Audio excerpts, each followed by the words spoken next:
Good morning for everyone. Good afternoon for those that are in Brazil. It's a pleasure to be presenting the Lehman Center. This, as David said, is my home university. I'm always happy to be back, even virtually. And this is the first time I'm presenting these results, so I look forward for your comments. And if I don't see your hand raised, you can send a question and I'll try to address them.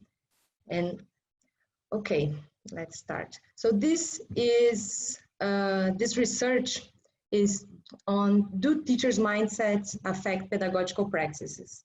A randomized intervention in a socially vulnerable context. I want to start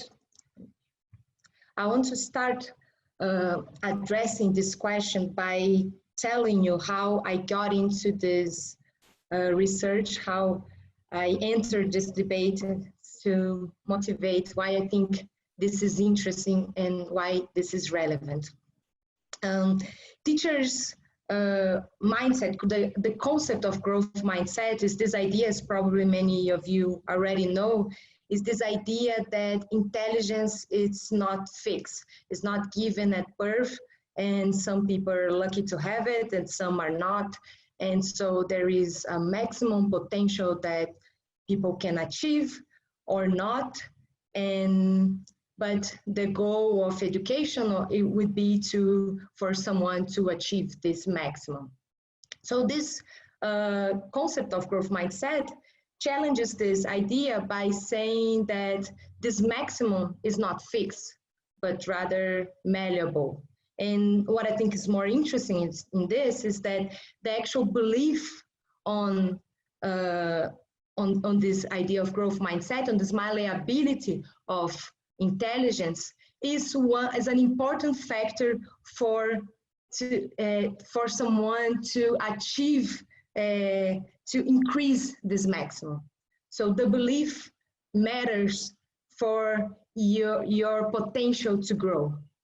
And this, of course, became very important in education by when researchers started to analyze how students' mindset affect their behavior in terms of how they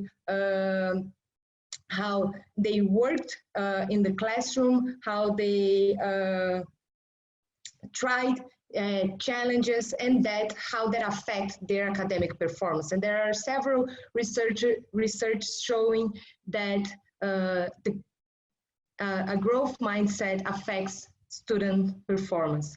And that, of course, became important to understand how then teachers' mindset affect their behavior, their relationship with the students, and therefore how that affects student achievement. And there are some studies analyzing that it is possible, and that's another question. Okay, that matters, but is it possible to change people's beliefs in the growth, in the malleability of intelligence? And there are some evidence that yes, for students, and now there's some new evidence, more recent evidence, that it is also possible to change teachers' mindset, and that it also matters for the relationship with the students. However, this literature is still recent, and there aren't many evidences showing that how that really affects, that teachers' beliefs affects how they interact with the students. How is a growth mindset classroom? How, if you are able to change your belief in intelligence, how that will reflect in your pedagogical practices. And that's where I enter in this debate, is trying to understand how teachers' beliefs affect their pedagogical practices, and particularly how that is this, okay, that's very interesting when we analyze that in Palo Alto, where one of the places where this all began. But is this something relevant when we bring that to Brazil, or particularly when we bring to more vulnerable contexts in Brazil? And I'll be analyzing Rio de Janeiro context, where students are under very violent schools, and is this something that matters for students that are literally hiding from shootings when they're going to school? And when I started thinking about these issues, I encountered, I would say, two main reactions from my colleagues. On one side, researchers and teachers in Rio de Janeiro municipality, which is my partner in this research, were very skeptical. Not that this didn't matter, but okay, this matters, but is it even possible to change teachers' beliefs when teachers are dealing with such urgent matters, and when they're experiencing dealing with such matters, so more difficult issues than we would expect in a regular daily routine in the classroom, is when you see a student not learning or coming from situations that are very vulnerable, can you actually change your belief that this student can learn? And that was the first reaction I usually hear, a very strong skepticism that it's not really possible to change teachers' beliefs after they are already experiencing such more extreme vulnerability coming from the students. On the other hand, I hear what I would say more believers, people that would really easily trust that this is the key to change education, as if just believing that one can learn would be the only thing that was lacking for their success, for student success, for the education to improve. And so on the other side, people would not recognize all the difficulties that these teachers and students were dealing with, and as if it was just a matter of believing and putting effort on this relationship for students to learn. And so when I started thinking of this, at the same time that I don't think this is the only issue that matter to improve Brazilian education, in particular in such vulnerable contexts of violent situations.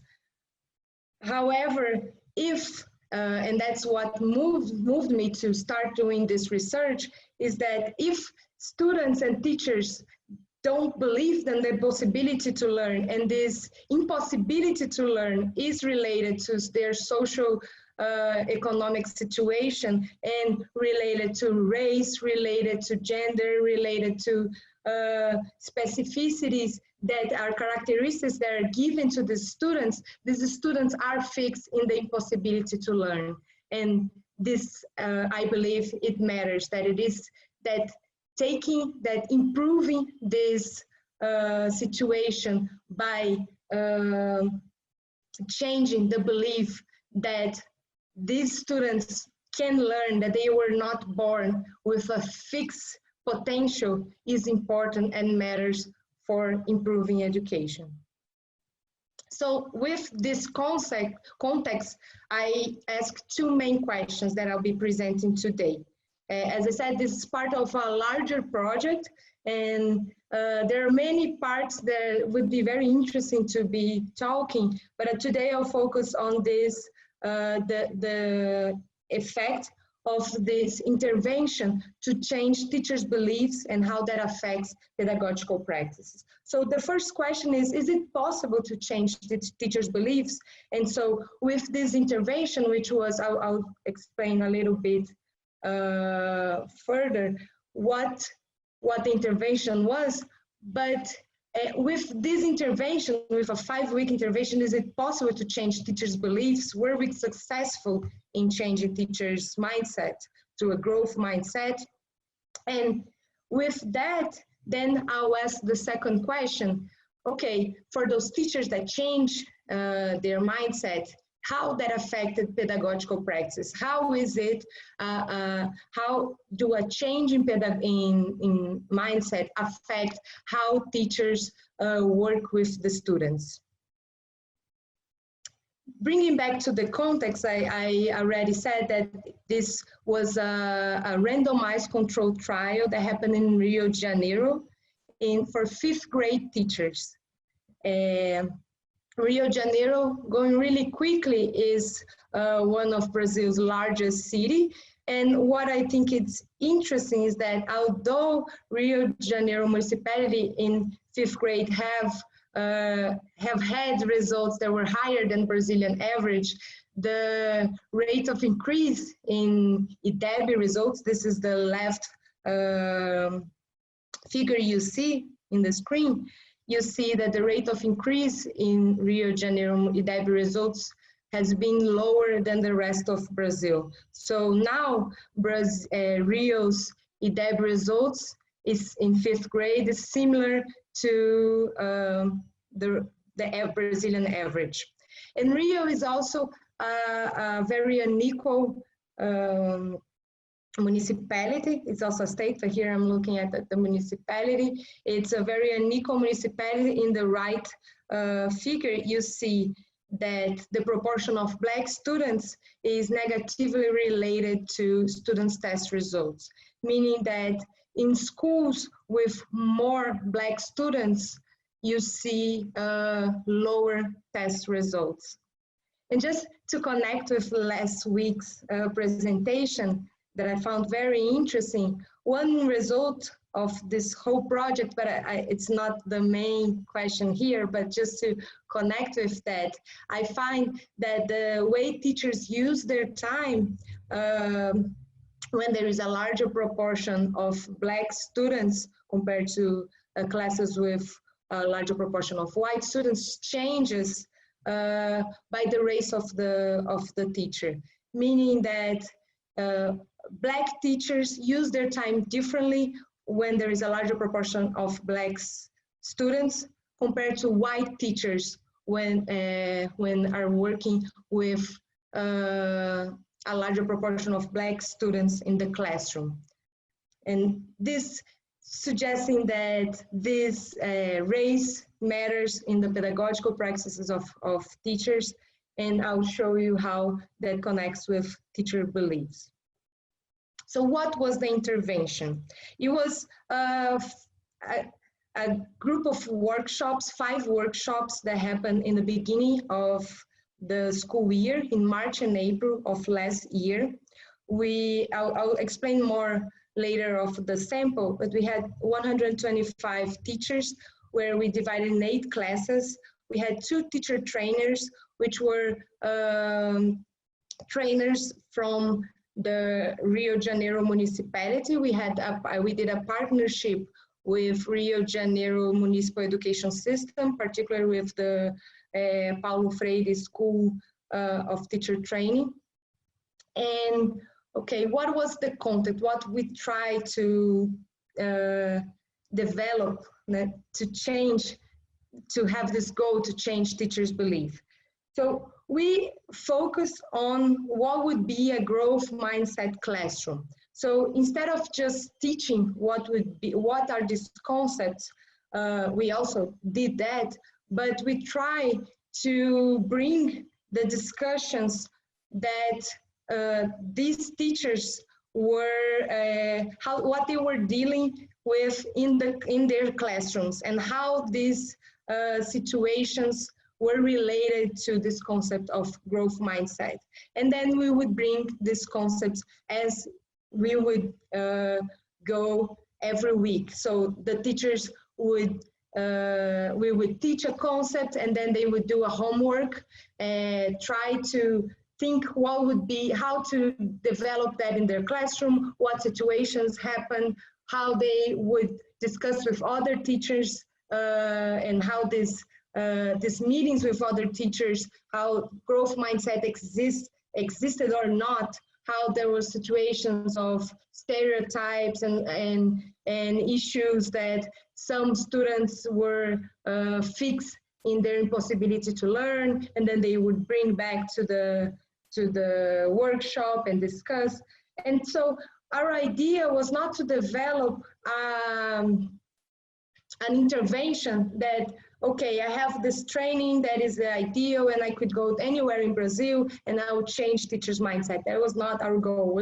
Our goal was to develop an intervention that mattered for Rio de Janeiro, for these teachers that we were working. And so we will give back to the Municipal Secretariat of Education this training, because they really wanted, and that was our agreement in the beginning. However, our goal was to make the teachers to really think about these issues and how that affected their classrooms. And then we will talk about what are the traps of mindset, of growth mindset concepts, which were, for example, this idea that I mentioned in the beginning, that just believing is enough. And so let's all believe that we can learn, and that would be enough. And then they would see that that it's not like that. You don't learn just because you believe. And so what that means to have a growth mindset in the classroom, and what are the strategies to really help the students that are not learning from this concept that you believe that this student can learn. And then second, another trap that I think it's important to mention is this change in the language, where instead of fixing the students as being smart or dumb, and that they were born like this, then you change to say that the student is a fixed or a growth mindset, and therefore then they are too fixed in the possibility to learn because they were born with a fixed or growth mindset. So these traps and these ideas were what we worked with in the workshop. Just to mention that we did, to get to this final intervention, we did a pilot in the year before where we worked with some teachers, and then we did focal groups, and then we got to this final format of intervention. Here is just to give you some pictures of how the intervention happened. There are some, you can see here these examples of what a teacher worked with the students when they would write what they don't know, and then in the right hand they would write what they know. So they would work with this idea that they don't know yet, and so they can learn it, they can learn this topic, and then they would see that they are improving. I see that there are some questions. I don't know if I should. Sorry, no, I thought if there were some questions to the presentation. Okay. Going back, what was our sample? I invited all teachers, 5th grade teachers, from schools with 1 or 2 classrooms. Why I chose that? Because the randomization happened in the school level. So a school would be chosen to be treatment or control. So I could not have a big school, and then some teachers would not attend, and then I would have a problem. So I invited only these 395 schools that had 1 or 2 classes of 5th grade to a meeting to explain what the research was about. 252 schools, so that means 252 school directors came to the meeting, and all the regional coordinators came to this meeting. It was a huge auditorium where I explained what the research was about, what the workshops would be about, and how would be this idea of randomization, that some would be treatment, some would be control. And then the controls, after everything, I'll give the training also for the control group. But they would have to accept that if you were control, you cannot participate, and if you were treatment and you have two teachers, both teachers have to agree to participate. And then in the end of the year, we would do a data collection. So from this meeting where I sold the research, 178 schools enrolled. That meant 324 fifth grade teachers. And then I randomized the schools. I did a pairing randomize. I'll explain in the next slide how I did that, where half of the schools were treatment, half were control. In the end of the year, I went back, that there was an intervention, as I mentioned, and then in the end of the year, I went back to collect the data. And of course, life is not so easy. Not all 178 teachers were there. Some teachers moved. Some teachers, one teacher died, unfortunately. There were some teachers that said from the treatment and the control said that they were not aware that the data collection was a classroom observation, and they were not comfortable anymore. So from this, we lost 26 schools that was happily randomly distributed, and so this is our sample. So we have 272 teachers who answered the questionnaire and 271 of classroom observations, which is how I collected the effect on teacher practices. Just to note that I registered this randomization. So if you want to know more about the sample and about the randomization, you can find this information in the American Economic Association, RCT Reddit. Okay. So I did the randomization by pairing. How I did that, I estimated the predicted value of 2019 math results, SIAB math results for fifth grades. How I did that, I first estimated how the coefficients of the 2015 results on the 2017 results. So on the 2015 school characteristics and math and Portuguese distribution in SIAB from 2017, how that was related to 2017, and then the coefficients, and then I predicted the 2019 value. So from this predicted value, I paired the schools, minimizing the distance. So then this table shows that this randomization, after I paired, I randomized one school to treatment, one school to control within each pair. This table shows that the randomization seemed to work well. In the baseline characteristics, the difference between the treatment and control, the delta is not statistically significant, except for students' age. But actually for a very small difference, that around 11, less than half a year of difference between treatment and control, on that, the difference is significant, but less than a year, it's on average 11 years old, the students in treatment and control in fifth grade students. Okay, so then to collect the data, that's a whole new story, and I'll talk briefly about that. We did questionnaires for the teachers and students to analyze their mindset, and we did classroom observations to analyze how that affected teachers' pedagogical practices. Excuse me, Tassia? Yes. Eric has a question. Yes. Was the attrition balanced across treatment and control groups? So you lost some teachers, you lost some schools. Was your randomization before that or after that? Okay, here, right.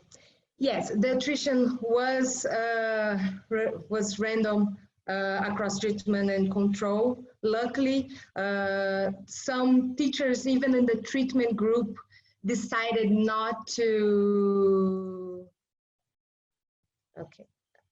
I saw another message and I thought it was about that. So the teachers, even in the treatment group, some teachers decided not to participate anymore. And that was mostly because they were not happy with the classroom observation. We were worried about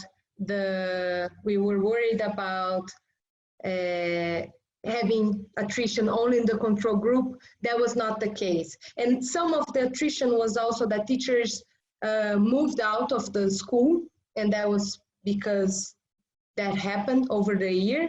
One of the treatment participants died. So this type of attrition, it was not because the control did not want to have the data collected. So the attrition, I didn't bring the statistics, but if you're interested, I can send you. It was random, luckily. So, and Tess, one more question from Martin, and maybe you're going to talk about this as you go forward, but what was the nature of the classroom observation? Thank you. I'm gonna talk about this right next. Okay, great. I'm just going to talk about the questionnaire, and then I'll move to how the classroom observations happen.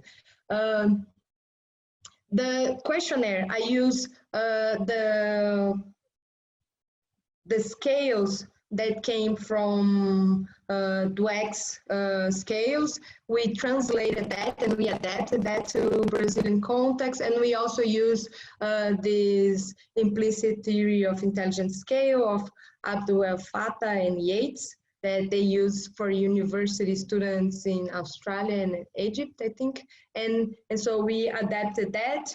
We also did focus groups in the pilot to finalize this questionnaire. And we also included this social desirability scale, where we, since it's self-reported, we think that saying that you believe anyone can learn, it's something that's socially desirable. So we include these questions.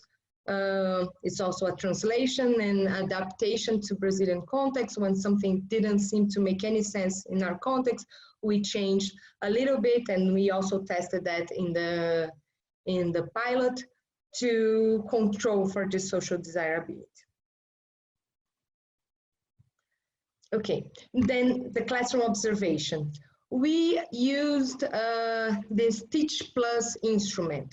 Teach Plus is a new instrument that connects Teach, which is this instrument designed by the World Bank, with the Stalins that was also designed by the World Bank, but they try to do different things. And so I worked in partnership with Barbara Bruns and with Fatima Alves, and they are both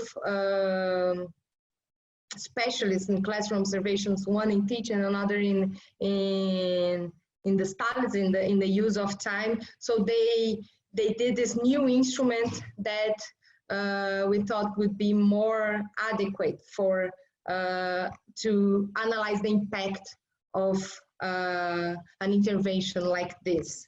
And it has also, it's now being used in other impact evaluations also.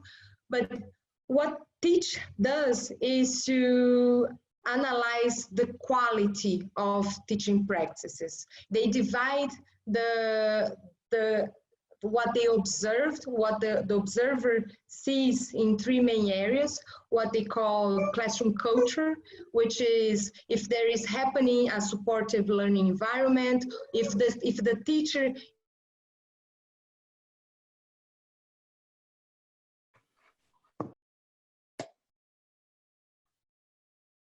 Can you hear me?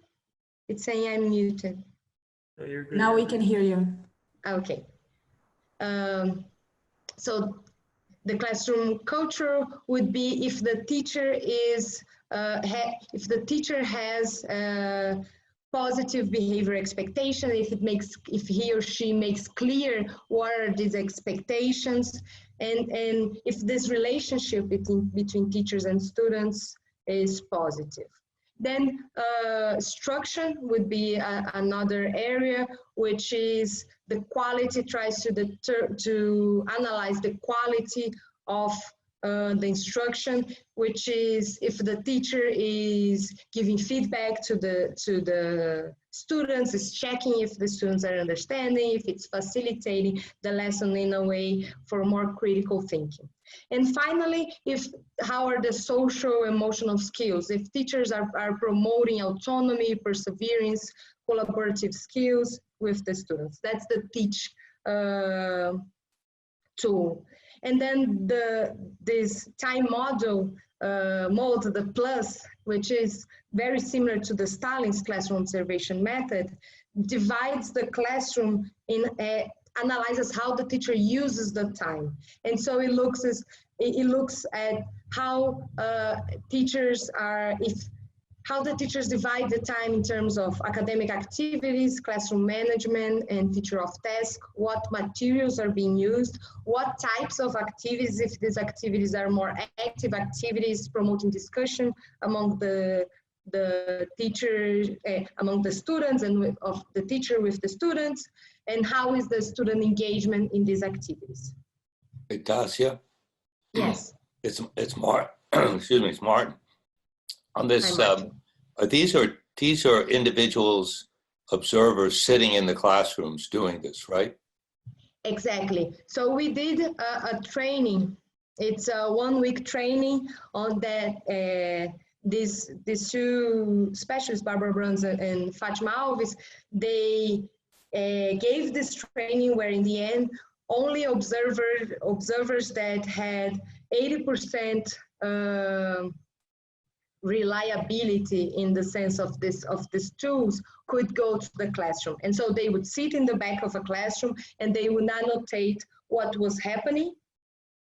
And we had supervisors that would check if they were really doing what we expected, if they knew exactly. So there was this 1-week training. They did a test. Only those that passed the test could be observers, and there was supervision. So I think it's really. Did you have one? You said that there were spot checks on how. Can you go back to the previous slide? Okay, so 10 snapshots. Were this done all by the same person? Yes. So one observer would go to each classroom for 1 hour classroom, 1 hour of the class. So it's a 5th grade class. So the class is not divided in. Right. This is a math time, this is a Portuguese time, and it's only one teacher for the main subjects. But on these 10 snapshots, it was basically, that means they went to the classroom 10 times? No, in 1 hour, this methodology is I see. They were just recording what the teacher was doing. Every 6 minutes, the observer would do what they say a snapshot. They would look to what the teacher was doing, what the students were doing, what materials they were using. In that, they do like a 10-second time, that's a snapshot. And then they annotate, and then they go to the teach, and they qualify how is the classroom culture, the instruction, social emotional skills. How many 6 minutes later, it does the same. How many? Yes. So you had 150 teachers? How many teachers did you observe?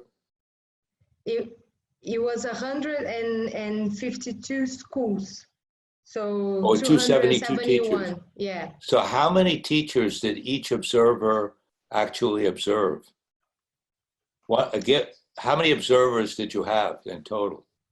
I had around 25 observers who were each one classified that passed the test of the teach plus instrument. So each one was observing about 10 teachers. Yes. So do you have any inter-observer reliability measures? Yeah, so here, the results I'll show, I'm controlling for the observer. And what the benefit of using this type of measure is that for an observer to go to the field, he or she needs to be passing the test, which means that it has over 80% of reliability. After they go to the field, of course, that they can mark whatever they want, except when the supervisor is there. But they also have to explain what happened in the classroom. So I did a data quality analysis that I can see if the marking is not making sense with what the person wrote. And so I did that for all the extreme cases. And so we could get if someone marked the situation wrong, unless the person wrote and marked perfectly, but that was not happening. But I think that's very unlikely. They didn't have an incentive to do something like that. And there was supervision. So I think this data is very reliable, this Teach Plus instrument. And I'm doing another research on showing how these constructs of the Teach, how they are internally reliable within each of these groups. There's one of these it didn't work in Brazil, which is there is one question within the classroom culture that is if teacher is promoting gender equality. That in Brazil it's unreliable, but it doesn't affect this research, and that's because what we see, that's my interpretation, that what we see as being respectful for girls versus boys is different from what the Teach instrument considers as being respectful. That was the only issue that on this instrument that I think it needs improvement for the Brazilian context. But other than that, what I'm going to show is the comparison between treatment and control. And then I'm controlling for observers' characteristics. So the coders, the observers were assigned not based on being a treatment and control, and they didn't know if that school was a treatment or a control. Of course, that when they got into the school, some teachers would say, oh, I was the treatment. But unless that happened, we didn't tell them if they were visiting a treatment or a control school. Okay. Okay, I didn't get to the results yet, but the results are the most quick part, so I'm going a little faster. Here, just to say that this data collection was particularly challenging given this violent situation that Rio is going through. And so just to give you an example of the difficulty to collect this data, this was only during the period of the classroom observation, which is from October 29th to November 29th, there were 500 shootings across Rio de Janeiro, and more than 100 people died during these shootings. So during the classroom observations, we had a lot of issues of during the classroom, there was a shooting and then everyone would have to leave the classroom. So, and that was something we were very worried of how that would affect our results. And I think that makes our results even more interesting and relevant. Okay, going to the estimations now is the easy part because there was a randomization, and I hope you believe that this was a well done randomization. So first, the first question, were we successful in impacting teacher mindsets? We use the randomization, whether the school is a treatment or a control, how that affected teachers' growth mindset, and then we control for the social desirability index. We include pair fixed effects, or which pair the school was in, the coder fixed effect, the observer, as I mentioned, and we also included some characteristics of the teacher and of the school and of the student. So in this first question, here, each column is just adding more controls. So in the fourth column, what we see is that being a treatment school increased our index of teacher growth mindset. Our index is a standardized index, so we can read this as a standard deviation increase. And then going to our second question, which is the most interesting one. Do teachers' mindsets affect pedagogical practices? So what we do is that we use this randomization as an instrument to the change in teachers' growth mindset, and then use this in the second stage, the change in teachers' growth mindset, how that affected our measures of pedagogical practices from Teach Plus. Again, all of our, the Teach Plus index are standardized as our teachers' growth mindset index.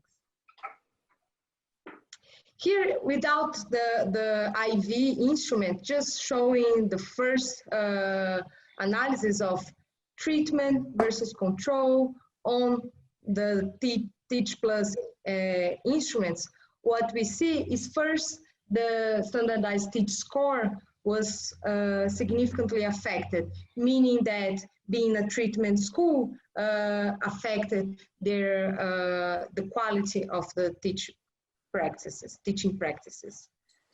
However, when we see the divisions, these three main areas of the Teach Plus, of the Teach particularly, and then I'll show the classroom use of time, what we see is that what actually changed was the classroom culture, meaning that teachers were more set more clear what the behavior expectations were. They treated students with more respect. They indicated when they were not behaving in a more positive way.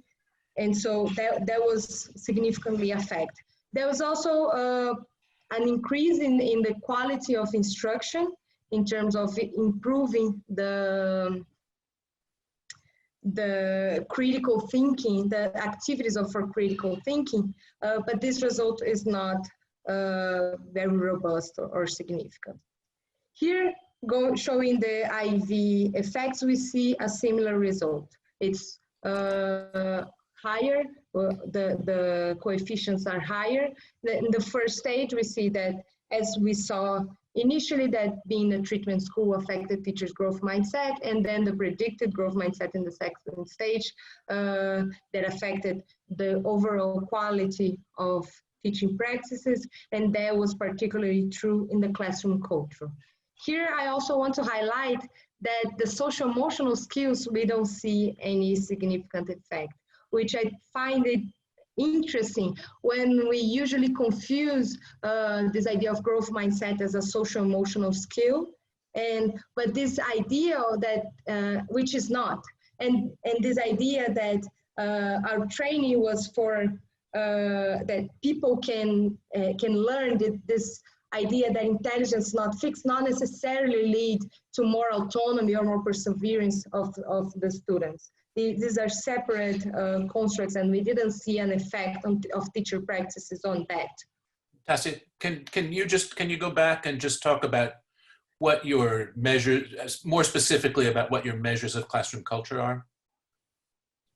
So the classroom culture is divided in some questions. I'm going back to this slide of the instrument.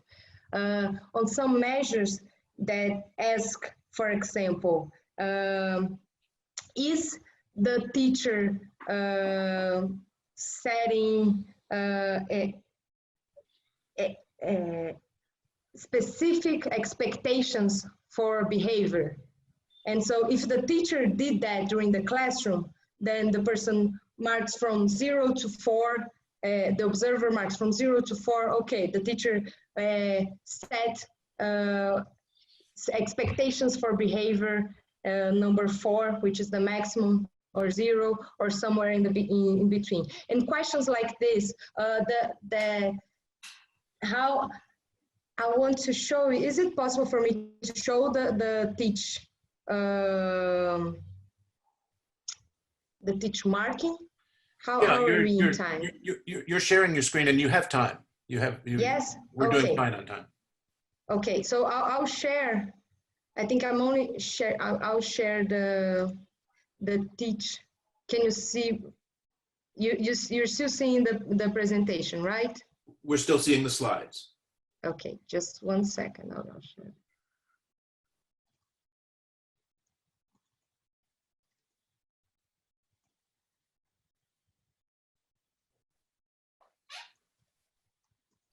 Okay, now we're seeing the questionnaire. Okay, so this questionnaire is what the observer marks from the teach observation. So a classroom culture would mean that the observer would see the teacher treats all students respectfully, and then would mark from actually low, medium, and high. And then in the end, they would calculate all of this. That there is a weight that they do, and then they get to this supportive learning culture. They would mark a final grade from 1 to 5. And then the teacher uses positive language with students. The teacher responds to students' needs.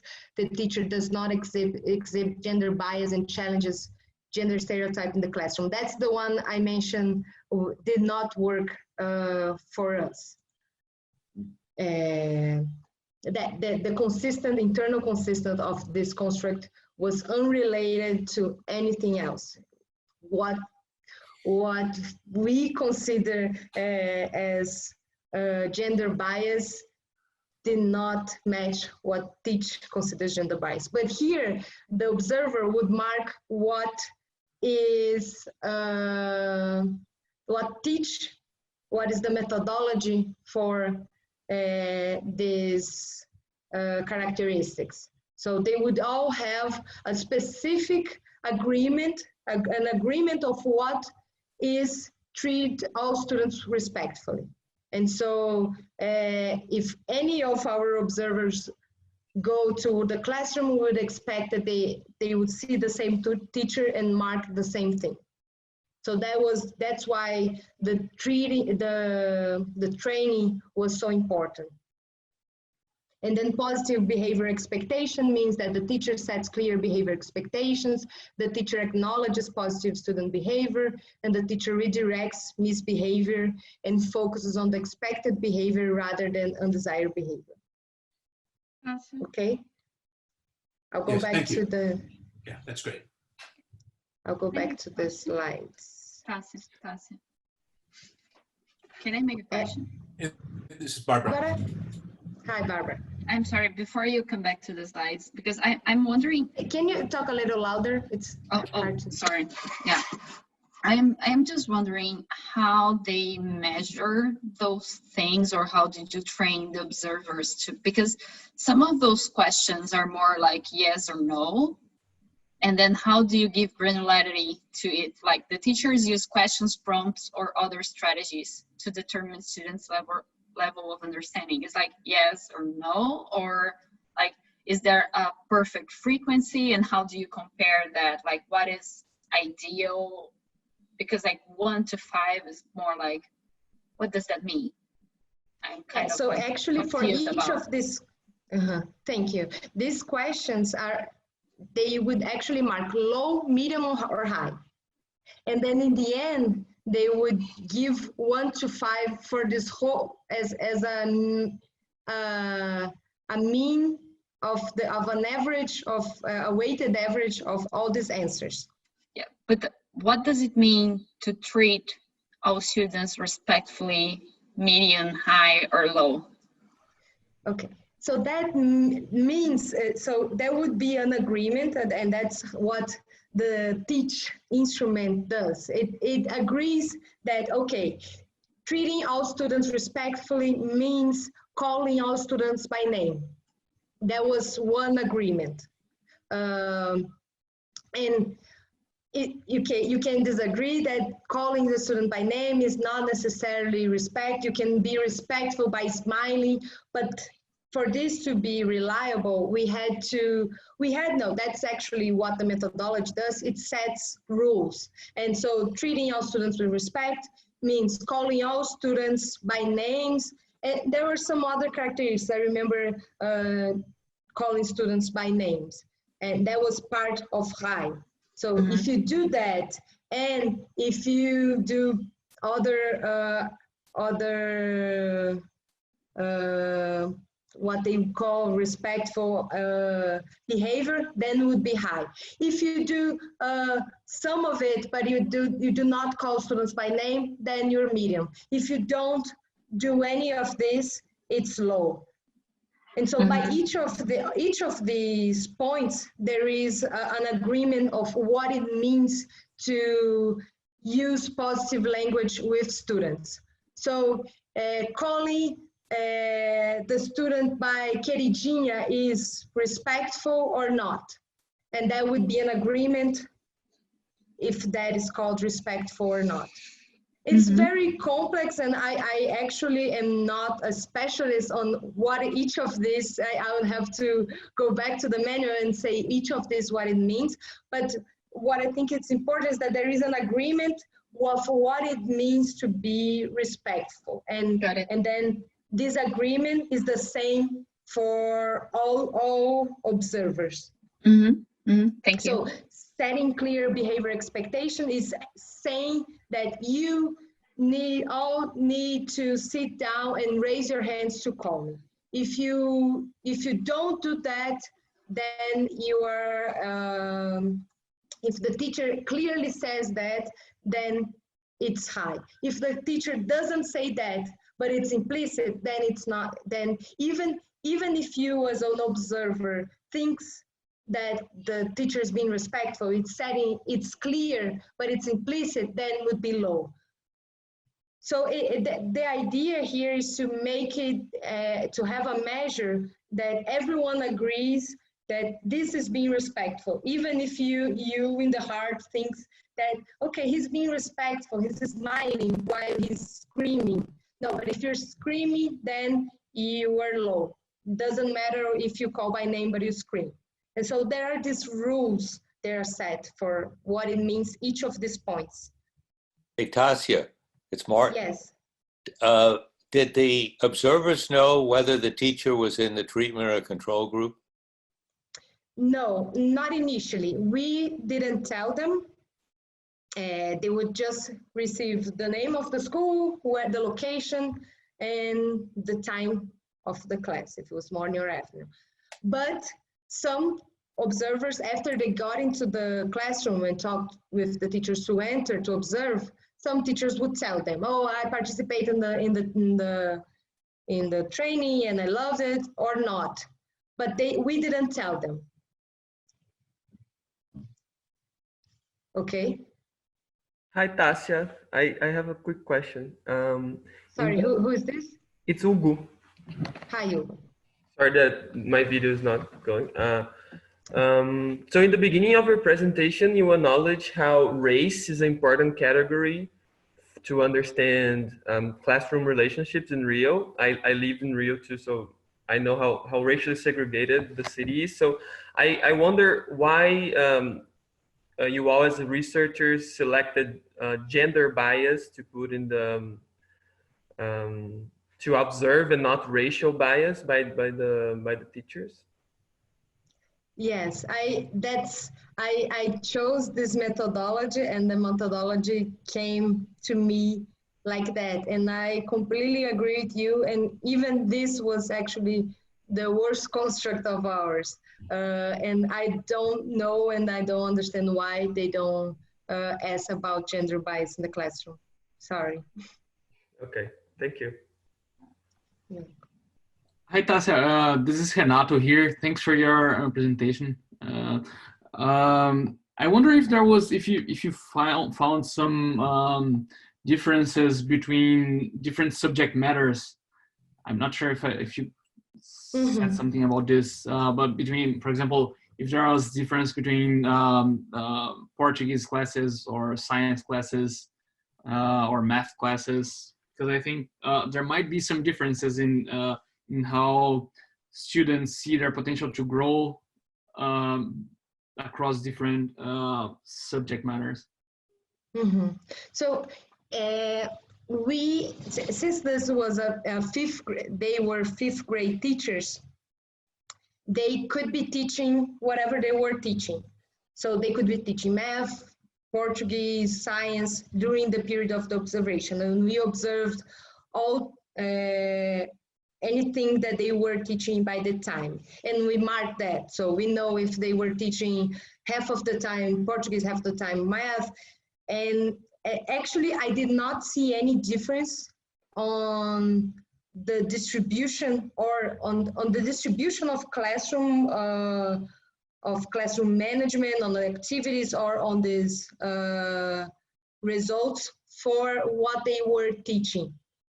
And an interesting result here, it's not a result, it's a descriptive that in Rio, I saw the observations, we randomly got into a time during the class, and we saw equally Portuguese and math being taught.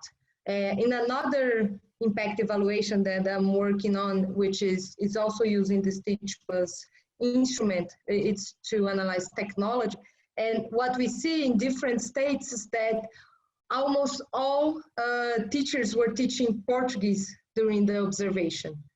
But in Rio, that did not happen. That it was divided between Portuguese and math, mostly Portuguese and math, a little bit of social science, a little bit of natural sciences, but I did not see any difference on the organization of the classroom by subject. It could be that my sample was not organized for that. Actually, what I wanted to analyze is the effect of treatment versus control schools, of teacher growth mindset. So it could be a sample issue but I didn't see any relationship with subjects. Okay, thank you. I'm gonna write here to get to know more about the teaching of technology research. Okay. Thank you. Okay. Hi, Tassia. I have a question for you. Actually, it's two questions, one about the methods and another one about the purpose of your research. Yes, who is saying, sorry? It's Anna. I'm a master's student in policy. Hi, Anna. Hi, thanks for the presentation. So the first question about the method, I didn't understand the connection between the growth mindset training of 1 week and this questionnaire that you presented. So when you were training the teachers during 1 week to talk about growth mindset, you're connecting with all these rubrics about is a good teacher and good teacher practice? So no, okay, no. So the growth mindset research, the objective, let me go back. I want to go back to the presentation. Sorry, are you seeing? I'm going back to the presentation, so okay. I'll show you. I think it closed.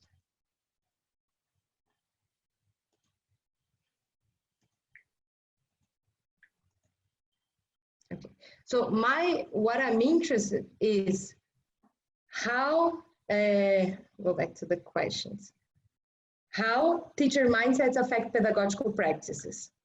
So okay. the intervention was on mindsets. This instrument is one measure of pedagogical practices. It is a measure that is has been tested in different countries. That is one measure of teacher pedagogical practices quality. So I did not do an intervention on these measures. Okay. These measures are measures of quality that I want to show you that, okay, do teachers' mindset affect quality of instruction? And so I'm going to use one measure of quality of instruction. This is the measure I chose. But, and so it is interesting that this measure, it was not designed to evaluate teachers' mindset. It was designed to evaluate quality of pedagogical practices. And so what we found is that in terms of quality, what we see is particularly changes in classroom culture and a little bit on instruction.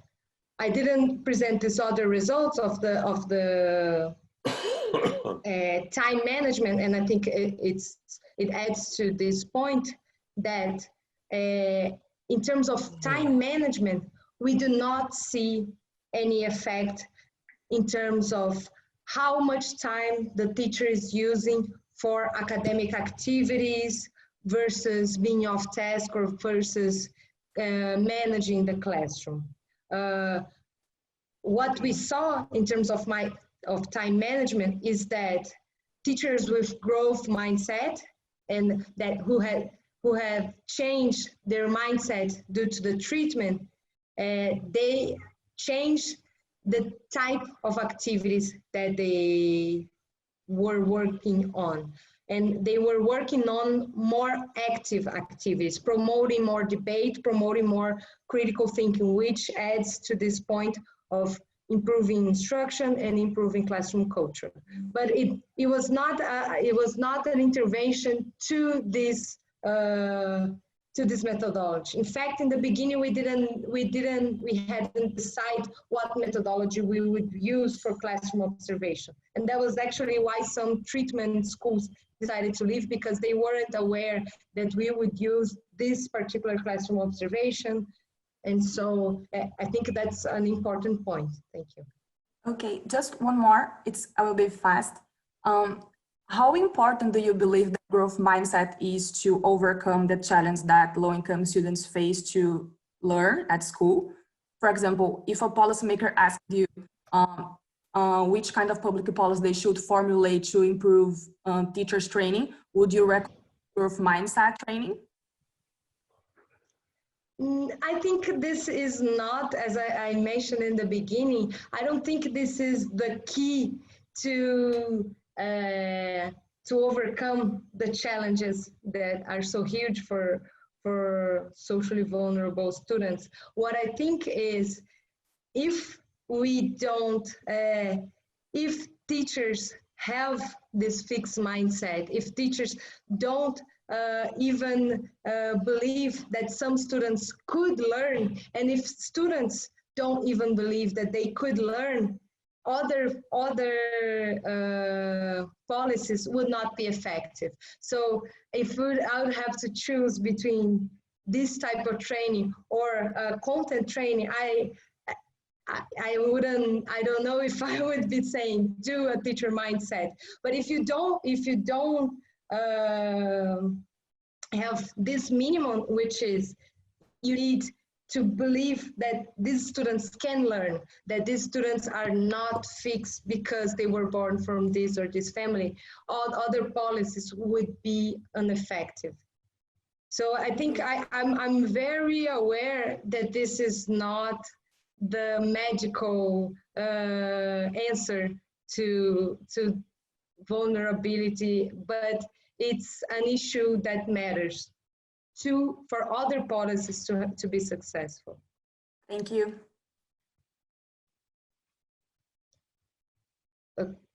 Tassia, Okay. it's Martin. Yes. Hi, Martin. I know you've randomized across all this, but you have I guess you have a teacher. Is there one classroom per school? Is that it? It's 1 or 2 classrooms per school. I only worked with schools that were small because I randomized in the school level. So if a school had 2 classes, in the beginning, they would have to agree that or both teachers accepted to participate or the school would not be able to enroll. Okay. I just wonder, does it make any sense, since you have data on each school, to see if there is, since you are worried, since you're concerned about the issue of color of the student, are some of these schools more, I guess some of these schools have more Black students than other schools, right? Mm-hmm. Is So there how any, is this effect different for yeah, for I know, proportion? I know that color is not part of your randomization scheme, but even so, I just wonder if there's worth to run to see if there's any heterogeneous effects. Yes, yes, I did run. However, I did not find different effects for heterogeneous effects for the proportion of Black students. When I look at all schools, and that's what is interesting is that when I look at all schools, I see that this this time management, particularly, that use teachers, Black teachers work more time on academic activities when there's a larger proportion of Black students, and white teachers work less time in academic activities when there is a larger proportion of Black students. This is across.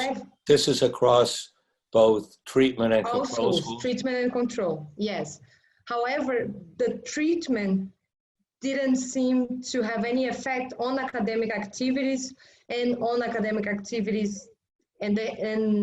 when there's a larger proportion, and the interaction was also not significant, and also the teachers' race also didn't seem to have any effect on these results.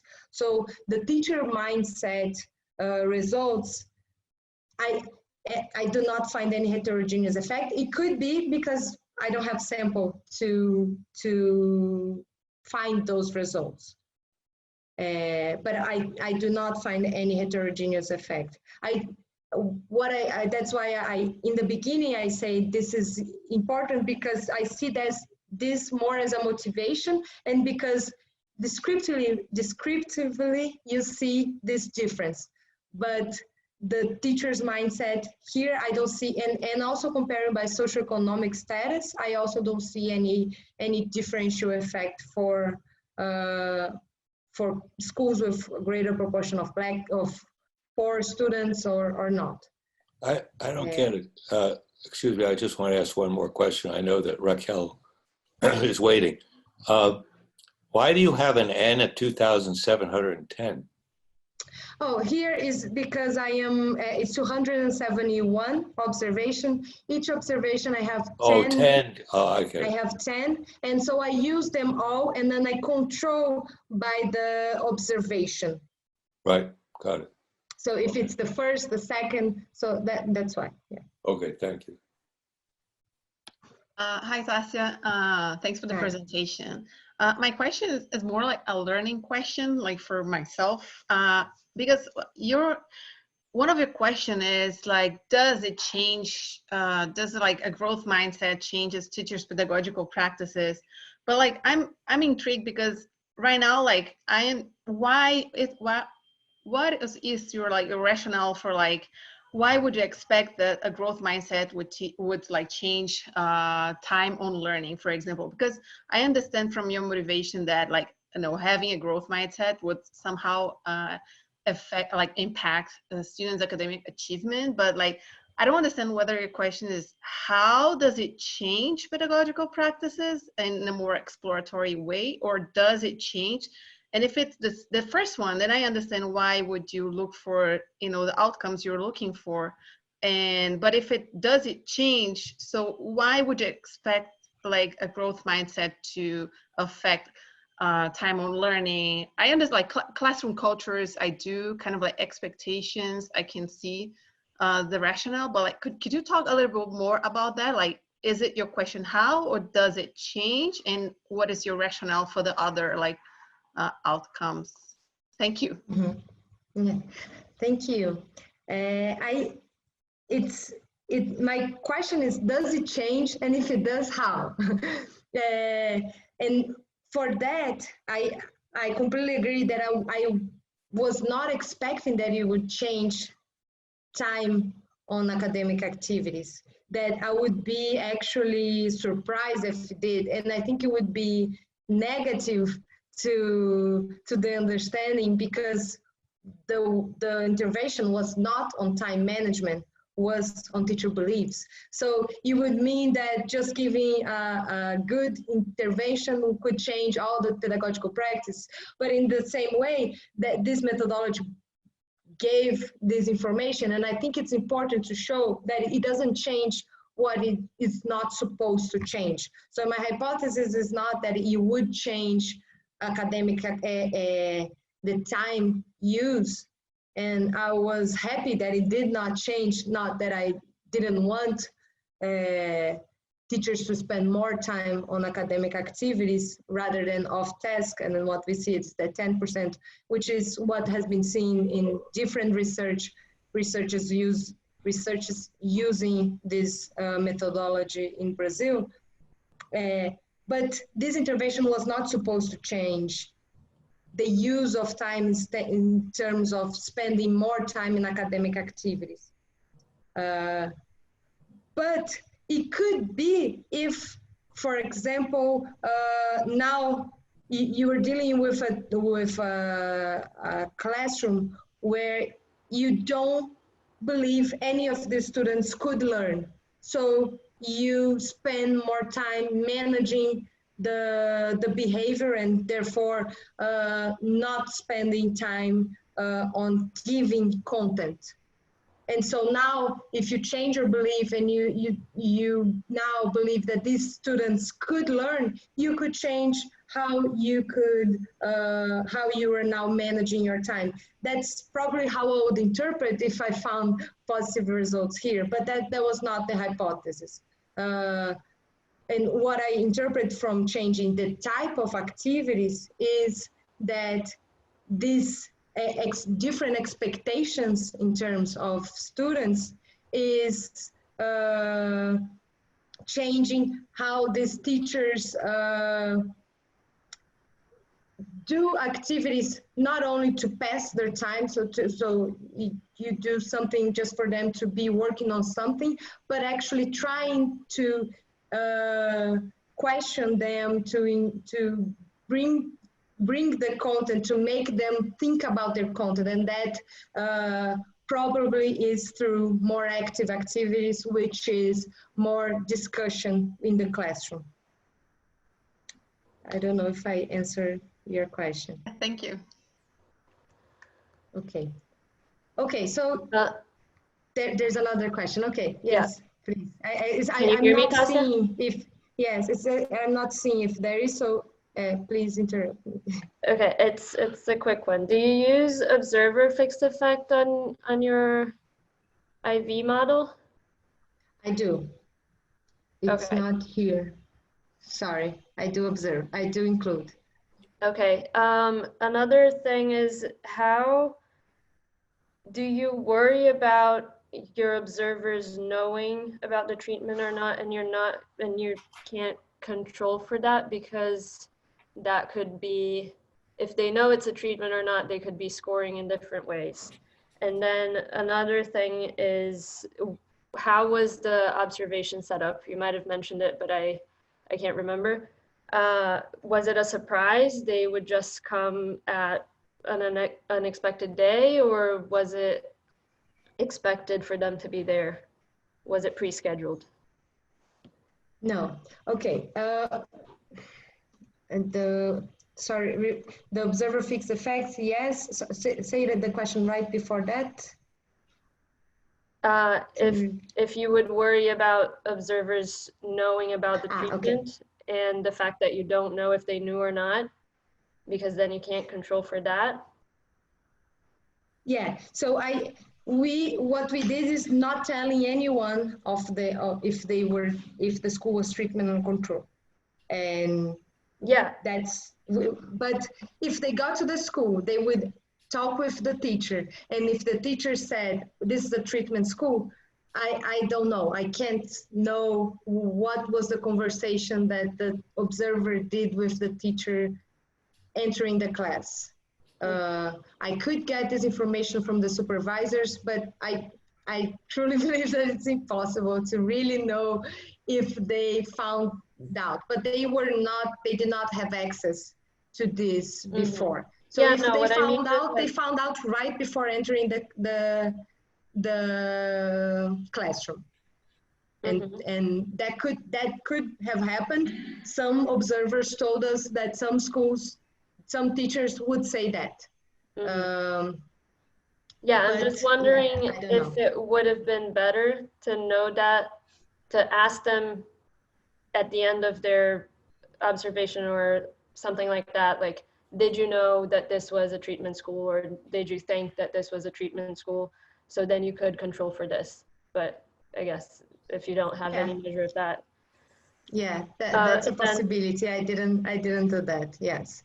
And then the other thing is if the visits were pre-scheduled. No, that was something that made things much more difficult, but that was very important, so the teacher would not organize the class for the observer. So what we did was that we announced to all the sample that the observation would start. We invited them, treatment and control, not the teachers, but the regional coordinators, which were our focal points there was the mindset ambassadors. They were the ones that's how they called themselves, they were the ones who would tell all the schools that an observation, that a visitor would go to the school during this period, which was a whole month. So they knew that someone would visit the school during this period. And in the end, we had already collected agreement from all teachers, but we had to ask for another agreement.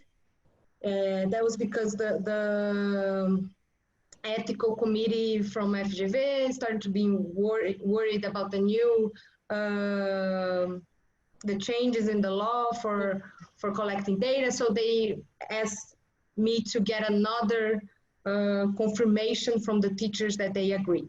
So we had to send to all the teachers a package saying, this is going to happen, do you agree or not? And then they sent us back. So that's how we informed all of them, and the regional coordinators helped us in sending this information and collecting back the agreement. And then from that, then the observer could go in any date to that school. It could not be scheduled. Okay. However, there were some situations which were shootings in the area. So if there was a shooting in the area, the school would have to let us know, or the regional coordinator would let us know. And so that made things much more difficult, because we lost a lot of weeks that could not visit the schools because there were shootings, and so the schooling could be expecting that, okay, they didn't come yesterday, so they're coming tomorrow. So these things happened, but we did not schedule even then. Or when there was a shooting place, they would call the regional coordinator in the morning to see if there was a shooting. And then we also used apps that, is there a shooting? There are a lot of apps that says if there is a shooting. So they would check these things and also call the regional coordinator for specific areas which were very difficult to go, and there was a high chance of having a shooting. But even then, I think it was hard for the teacher to prepare him or herself to receive the observer. Were there any situations in which they asked the Anna, I'm going to interrupt because I know Tassia has at least one more slide that she wants to talk about with the conclusions. And we want to thank Tassia at the end. So I think we'll interrupt the questions now. So Tassia, you can finish the presentation.